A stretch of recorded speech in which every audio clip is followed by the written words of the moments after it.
Well, no matter how old they are, you never stop being a parent to your children.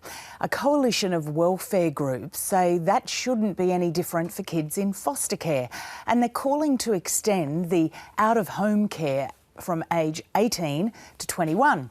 Over the next 2 days, it will be discussed at a 2-day symposium in Sydney. And joining us in the studio is Jesse Simpson, who's been in foster care since before his 4th birthday, and from Sydney, chair of the Home Stretch Coalition, Paul McDonald, who's campaigning to extend care to age 21. Thank you, both of you, for being here with us. I want to kick off with a question to you, Paul, and that's why change it? What difference will it make? Well, it would make a very big difference. We know that this group really struggle with homelessness. 39% will be homeless within their first year of having their care terminated at 18, but they'll struggle with mental illness and they'll struggle with just really trying to pull themselves into what it's like to live independently. Now, the big difference that 3 extra years, and it's just 3 simple years of continued care if the young person chooses it, that will halve the homeless rates of this cohort. And let's remember, the youth homeless population is made up of 2/3 of care leavers.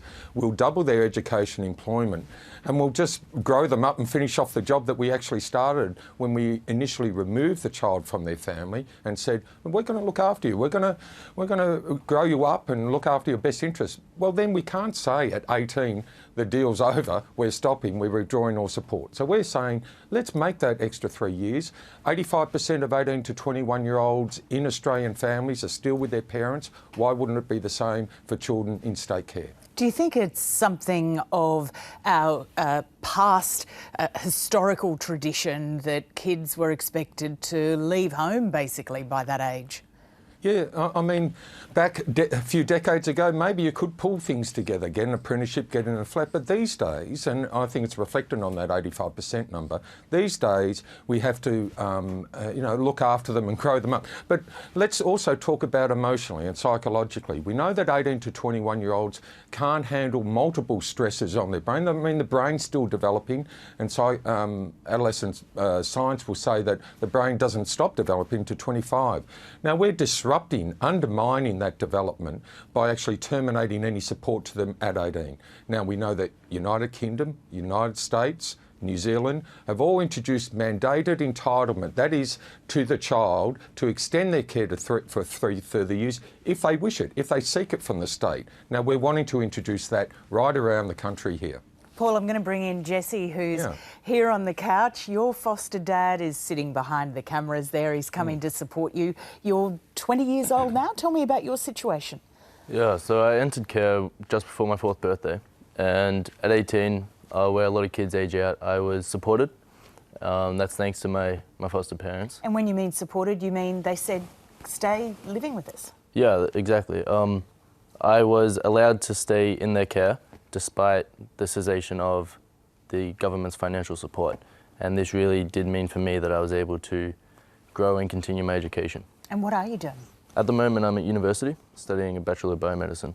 Do you think you could have done that if your care had ended at the age of 18? I don't think so. I don't think higher education would have been an option for me if I'd left home at 18. And Paul, that is what you're seeing, those figures you were talking about, 39% would be homeless if they left at 18. 46% of boys and 22% of girls are in the criminal justice system. I mean, that's pretty extraordinary. What have been the arguments not to let this happen?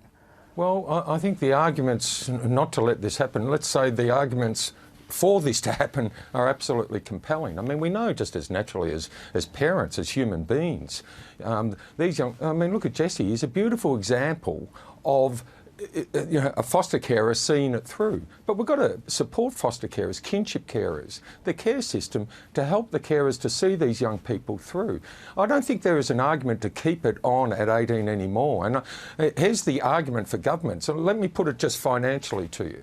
If we don't do anything in this country, it'll cost governments a further $2.4 billion in costs in homelessness, hospitalisation, you name it, for this target group. However, if we actually moved a simple the care provision and are mandated that is that we actually offer these young people that choice, then we know that, like Jesse, he goes on and does his higher school, higher education and university, gets a job, feels mentally actually more capable of actually getting himself together. And let's not forget the mental stresses that 18 to 21-year-old care leavers experience. Here's a simple figure for you, Lisa.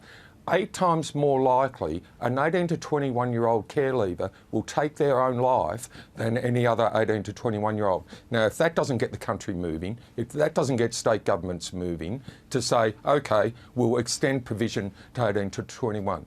We've made good progress, though.